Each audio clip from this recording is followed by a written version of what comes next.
जय सनातन धर्म की। प्रिय सनातनियों, आप सभी का स्वागत है हमारे इस कार्यक्रम में। सनातनियों, इस समय सोशल मीडिया पर एक जबरदस्त बहस छिड़ी हुई है।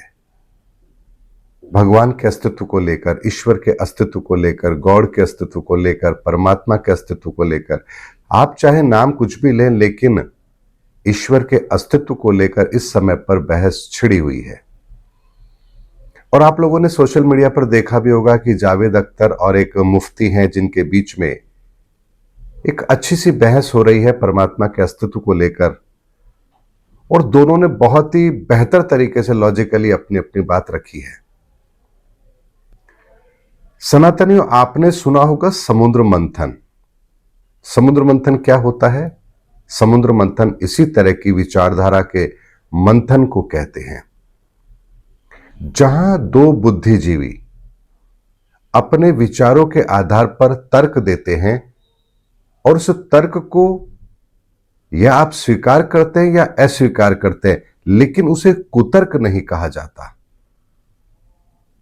और इस समय पर मुस्लिम समाज के अंदर भी इस तरह की बहस का छिड़ना, जो अपने आप को सेकुलर कहते हैं उनके बीच में भी इस तरह की बहस का छिड़ना, एक युवा वर्ग है जो अपने आप को ईश्वर के अस्तित्व से बिल्कुल अलग करके देखता है, यानी वो ये मानता ही नहीं कि भगवान नाम की कोई चीज होती है, उनके बीच में भी इस तरह की बहस का छिड़ना। अगर आप इस घटना को साधारण समझ रहे हैं तो बहुत बड़ी भूल कर रहे हैं। मैंने आपसे कहा है कि युग परिवर्तन का समय है, और युग परिवर्तन के अंदर जब पूरी की पूरी प्रकृति ही एक नए रूप के अंदर अपने आप को लेकर आने वाली है, तो हम मनुष्य उससे अछूते कैसे रह सकते हैं? अगर आपने मेरा संडे का लाइव सेशन देखा हो तो आपको पता होगा, मैंने उसमें एक उदाहरण दिया था कि जब टेक्नोलॉजी बदलती है, यानी 4G से जब 5G आया, तो आपके सिम को अपग्रेड करना पड़ा। आपको अपनी पुरानी सिम छोड़कर नई सिम इशू करवानी पड़ी, क्योंकि पुरानी सिम 5G टेक्नोलॉजी में नहीं चल सकती। और यही कुछ होगा वर्तमान के अंदर भी हम इंसानों के साथ, क्योंकि वर्तमान के अंदर हम भी फोर्थ डायमेंशन में जी रहे हैं। इसलिए बोल रहा हूं ताकि कुछ लोगों को बात अटपटी ना लगे, लेकिन फोर्थ डायमेंशन का एंड 30 मार्च 2025 को हो चुका है, और फिफ्थ डायमेंशन का पोर्टल ओपन हो चुका है 30 मार्च 2025 को। ऐसे में फिफ्थ डायमेंशन के पोर्टल में यदि हम आत्माओं को प्रवेश करना है, हमें वहां पर सक्रिय रूप से आगे जाना है, नई जनरेशन को इस धरती पर जन्म लेना है, तो नई धरती जो इस धरती पर जन्म ले रही है वो तो 5G टेक्नोलॉजी, या यूं कहिए कि 5G डायमेंशन के उन प्रक्रियाओं को बेहतर तरीके से समझ लेगी, क्योंकि उन्हें यह गुण बाय बर्थ मिला है। लेकिन हम लोग जो अभी हैं इस धरती पर, कुछ लोग 20 साल रहेंगे, कुछ 30 साल रहेंगे, कुछ 10 साल रहेंगे, कुछ 60 साल रहेंगे, कोई हो सकता है 80 साल रहे, कोई 100 साल रहे, लेकिन इससे ज्यादा वर्तमान के लोग इस धरती पर नहीं रहेंगे। यानी अगर मान लीजिए कोई व्यक्ति आज अगर 5 साल का है और कहे मैं तो 105 साल तक जिंदा रहूंगा, तो हो सकता है कि वो और 100 साल इस धरती पर जिंदा रहे, लेकिन इससे ज्यादा इस धरती पर कोई जिंदा नहीं रहेगा। अमूमन 50 से 60 साल के बाद की दुनिया बिल्कुल अलग होगी। तो वर्तमान के अंदर जो लोग हैं, इनके भी अपने डायमेंशन के अंदर जो चेंजेस हो रहे हैं, उनका प्रभाव इनके भीतर दिखने लगेगा, और इसीलिए समाज के अंदर अब ईश्वर को लेकर के कुछ ऐसे तर्क हमारे सामने आ रहे हैं जो कहीं ना कहीं हमारे सामने एक प्रश्न चिन्ह लगा रहे हैं कि क्या वास्तव में ईश्वर है या नहीं है। तो बात आती कि ईश्वर है तो उसे प्रमाणित कैसे किया जाए, और ईश्वर नहीं है तो फिर दुनिया चल कैसे रही है। ये दो ऐसे अहम प्रश्न हैं जिनका उत्तर किसी को नहीं मिलता, चाहे वो मुफ्ती हो, चाहे वो इमाम हो, चाहे वो हमारे शंकराचार्य हो, धर्म गुरु हो। किसी से भी जब इस बात पर प्रश्न किया जाता है कि अगर ईश्वर है तो उसका प्रमाण क्या है, कोई वैज्ञानिक प्रमाण दीजिए, तो वो कोई वैज्ञानिक प्रमाण नहीं दे पाते। और अगर उनसे वैज्ञानिक प्रमाण मांगा जाता है तो कहते हैं कि तुम नास्तिक हो, तुम ईश्वर के अस्तित्व पर प्रश्न चिन्ह लगा रहे हो। लेकिन सनातनियों, इस ब्रह्मांड के अंदर कोई भी चीज यूं ही नहीं है। हर चीज का प्रमाण है और हर चीज का प्रमाण हर किसी के पास नहीं होता, लेकिन प्रमाण होता जरूर है।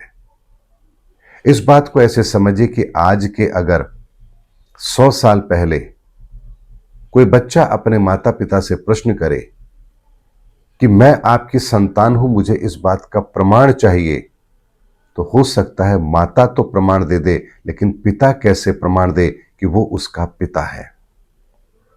माता के कहने पर भी अगर वो बच्चा ना माने कि यही उनके पिता हैं, तो आप मुझे बताइए आप क्या प्रमाण देंगे।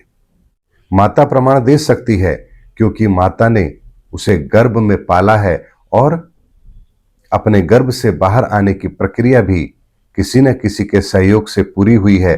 तो यहां उनके पास तो एक गवाह है इस बात के लिए कि वो उसकी संतान है, लेकिन पिता के पास, उनके पास कोई सबूत नहीं है। और अगर मां कहे कि यही तुम्हारे पिता हैं और बच्चा कहे मैं कैसे मानूं, तो माता के पास भी कोई प्रमाण नहीं है कि वो अपने बच्चे को कहे कि यही तुम्हारे पिता हैं। 100 साल पहले ऐसी परिस्थिति थी, लेकिन आज अगर कोई कहे तो आपके पास एक मेडिकल तरीका है डीएनए टेस्ट का, आप पता कर सकते हैं कि ये बायोलॉजिकल आपके माता पिता हैं या नहीं है। लेकिन बात यहीं समाप्त नहीं हो जाती है। अब अगर कोई बच्चा ये कहे कि मैं आपकी इस डीएनए रिपोर्ट को मानता ही नहीं हूं, ये तो कोई भी डॉक्टर ऐसे ही तैयार कर सकता है, मैं कैसे मान लूं कि डीएनए रिपोर्ट सही है, तो ये प्रश्न कौन करेगा? ये प्रश्न वो बच्चा करेगा जिसे यही नहीं पता कि डीएनए प्रोसेस होता क्या है, डीएनए कैसे निकाला जाता है, डीएनए की जांच कैसे होती है, डीएनए मिलान कैसे होता है।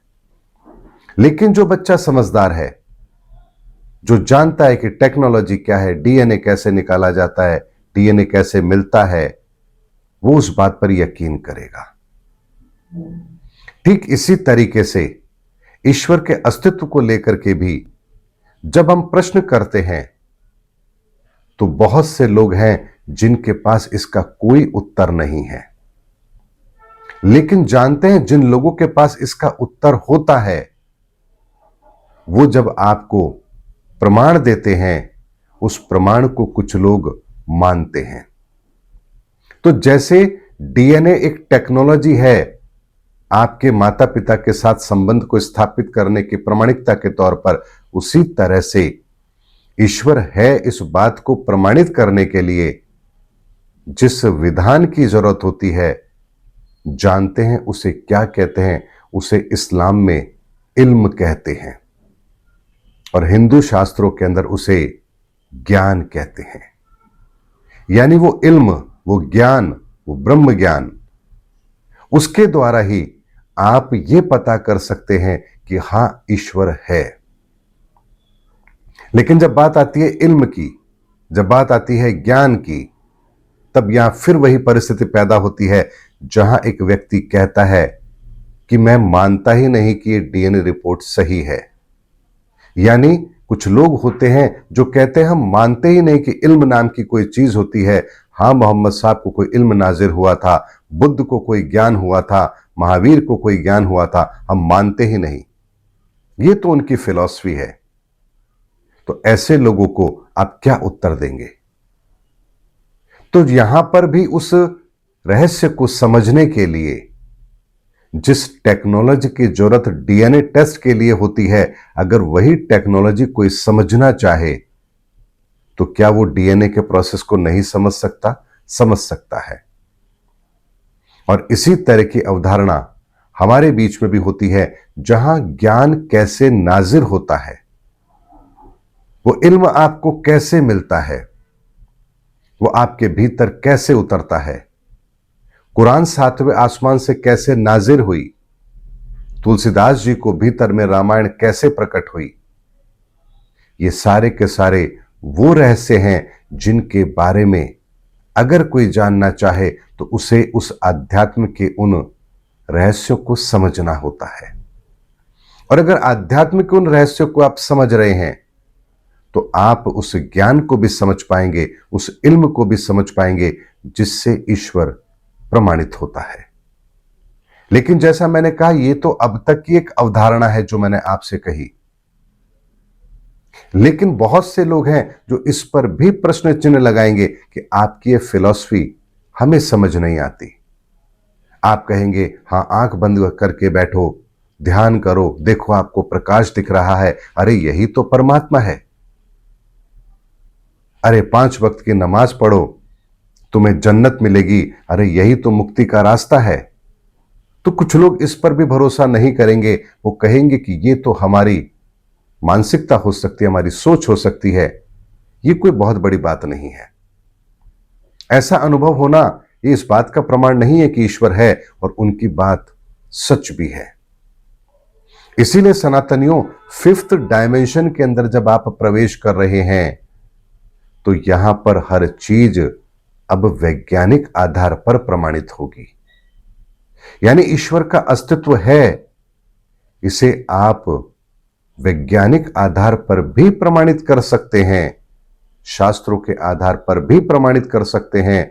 और शास्त्रों के अंदर जो बात कही गई है वो कितनी वैज्ञानिक है, इसका भी प्रमाण आप दे सकते हैं। और जानते हैं इस संपूर्ण विज्ञान को क्या कहते हैं? इस संपूर्ण विज्ञान को कहते हैं सनातन। यानी वर्तमान के अंदर जो सनातन की चर्चा हो रही है, ये प्रकृति भी अपना काम कर रही है। उस सनातन के रहस्यों को आपके बीच में प्रकट करने का काम भी प्रकृति कर रही है। इसीलिए आपके भीतर अब ऐसे प्रश्न पैदा हो रहे हैं जो ईश्वर के अस्तित्व को लेकर के हो रहे हैं। और ऐसे में ईश्वर के अस्तित्व को लेकर के जो प्रमाण दिए जाने चाहिए, जो सर्वमान्य हो, जो सबके लिए बराबर अनुभव रखते हो, जहां ऐसा ना हो कि किसी एक को कहा गया तो उसका मतलब कुछ और निकले और किसी दूसरे को कहा जाए तो उसका मतलब कुछ और निकले। यानी आप चाहे करोड़ों लोगों के बीच में वो बात रखें, हर व्यक्ति के लिए उस शब्द का मतलब वही होगा, प्रामाणिकता वही होगी, अनुभव वही होगा। तब आप मानिए कि हां, ईश्वर का अस्तित्व किस तरह से जाना जाता है। और यही विज्ञान जो दुनिया के सामने रखेंगे, उन्हें ही हमारे शास्त्रों में जो नाम दिया गया वो दिया गया कल्कि। कुरान में नाम दिया गया, यानी इस्लाम को मानने वाले लोगों ने उन्हें इमाम मेहंदी कहा। ईसाई धर्म में भी उन्हें एक नाम दिया गया, यानी हर धर्म के अंदर आने वाले उस व्यक्तित्व के लिए एक नाम जरूर दिया गया, क्योंकि सच 5th डायमेंशन के अंदर जब हम हैं तो प्रकट होना ही होना है। इसको ऐसे समझिए कि जैसे प्रातःकाल होने पर सूर्य उदय होता है तो होता है, उसे कोई रोक नहीं सकता। ठीक इसी तरह से वर्तमान के अंदर भी धर्म का उदय होना है तो होना है, उसे कोई रोक नहीं सकता। और धर्म के उदय के साथ ही आपके भीतर ऐसे प्रश्न जरूर पैदा होंगे जो आपकी मानसिकता को बदलने का काम करेंगे। और उन प्रश्नों का उत्तर जहां से आपको मिलेगा, वहीं से आपको कल्कि की पहचान भी स्पष्ट होगी, इमाम मेहंदी की पहचान भी स्पष्ट होगी, क्योंकि वो आपको आपके लॉजिक जो आपके हैं उसी के आधार पर उत्तर देंगे। आपको किसी और पैरामीटर पर वो समझाने का प्रयास नहीं करेंगे। इसीलिए सनातनियों, ये जो कुछ हो रहा है ये प्रकृति के लेवल पर एक इतना बड़ा परिवर्तन है जिसके संदर्भ में मैंने आपको पिछले 2-3 सालों से कहा है कि युग परिवर्तन का समय है। सब कुछ बदलना है, हमारी सोच को बदलना है, हमारी मान्यताओं को बदलना है, हमारे रीति रिवाजों को बदलना है, हर परिस्थिति को बदलना है। और इस बदलती हुई परिस्थिति के अंदर हमको अपने आप को उस आने वाले धर्म युग के लिए तैयार करना है, जहां केवल और केवल सत्य होगा और सत्य के सिवा कुछ नहीं होगा।